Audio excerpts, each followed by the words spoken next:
eIDAS 2.0 regulation. That's what you will hear referring to, which actually means the EU Digital Identity Wallet. It's the Electronic Identification, Authentication, and Trust Services Regulation. It's a whole sentence. What is it?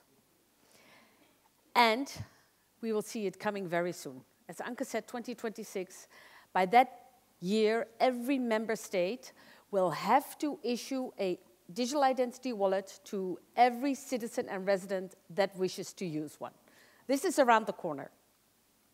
And we need to ensure that we have electronic interactions between businesses, between people, faster, more efficient, and across any border within the EU. What's in this wallet? In your wallet, you will keep verifiable credentials. A verifiable credential can represent any information you find in physical credentials, whether it's your driver's license, your passport, your bank card, your insurance card, your frequent flyer card. Those are verifiable credentials. But it can also be you show you have ownership of something, your car, your house, you have a bank account. Anything can be a verifiable credential. And it's digitally signed, and you can show it, and it can be checked to make them tamper-resistant and verified instantaneously. It basically solves the layer of identity we are missing in the digital world right now. And this is where Web3, of course, comes in. They're self-sovereign and private, so we are in control of our own data again. We choose what data we share with who and if the other person is allowed to have it. So it stores and manages these verifiable credentials. How does it work? I am a holder of verifiable credentials. I get them issued to me by issuers. And if I need to share them, I will share them to a verifier who is in the ecosystem and who can easily check whether it's correct.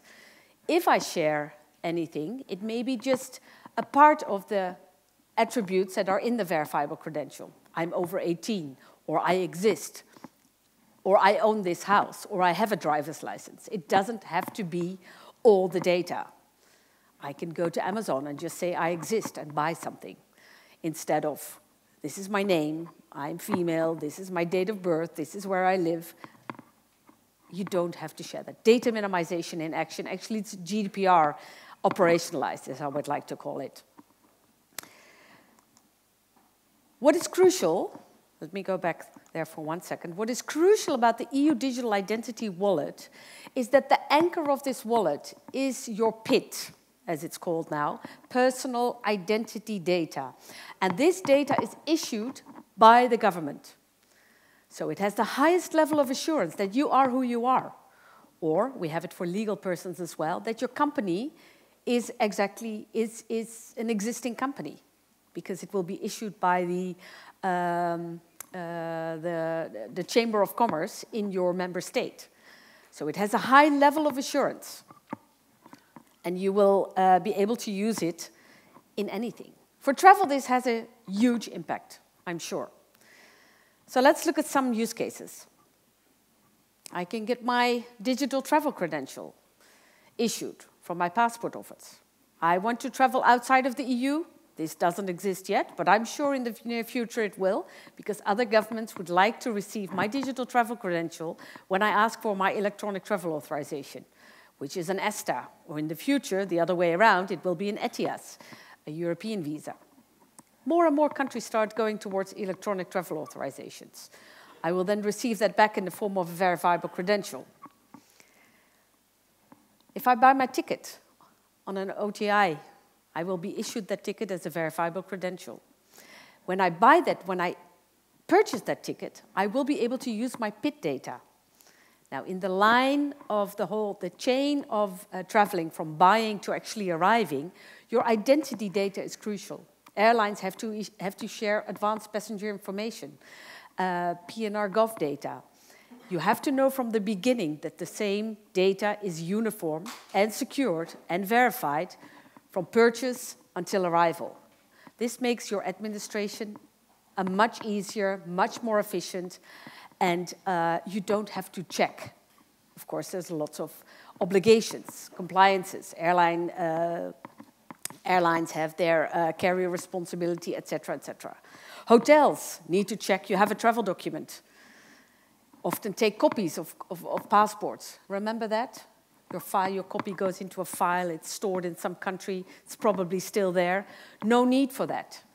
Probably the local regulation says, the police regulation, please share with me that everybody who checked into your hotel has a name. Please share that name, the passport number, the validity of that passport, and the fact that they have one.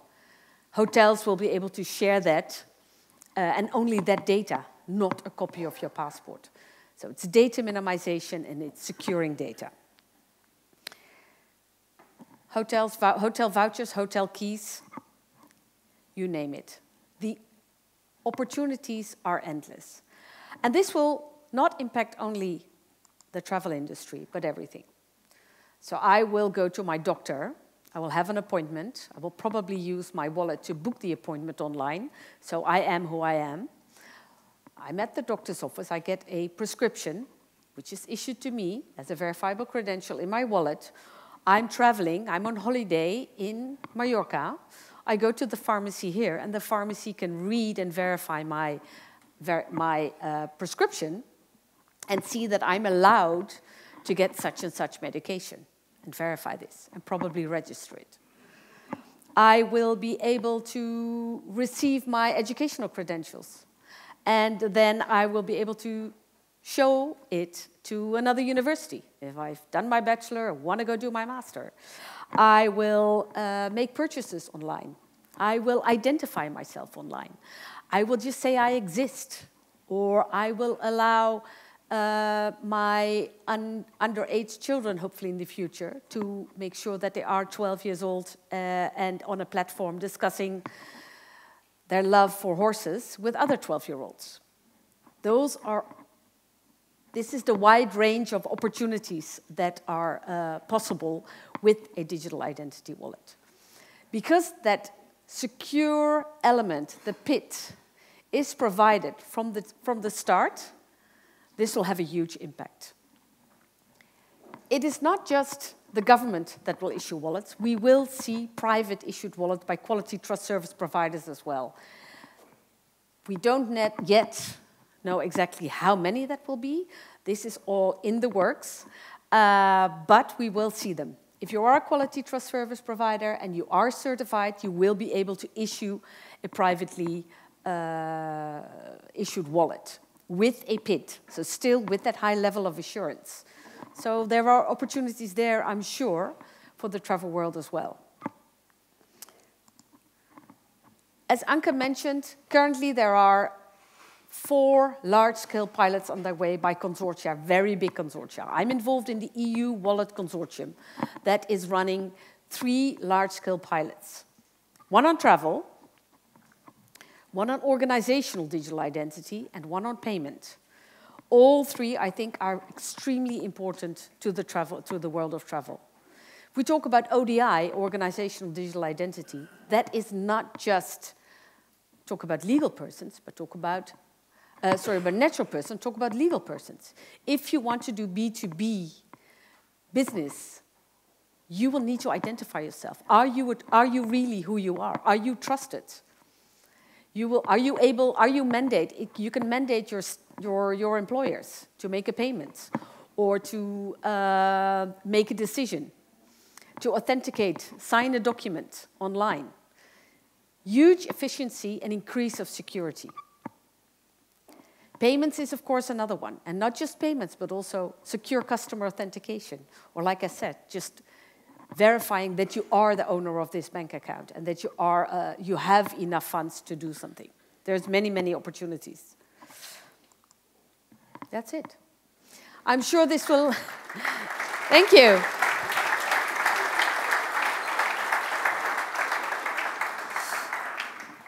I'm sure we'll have many questions and discussions, but happy to do that afterwards.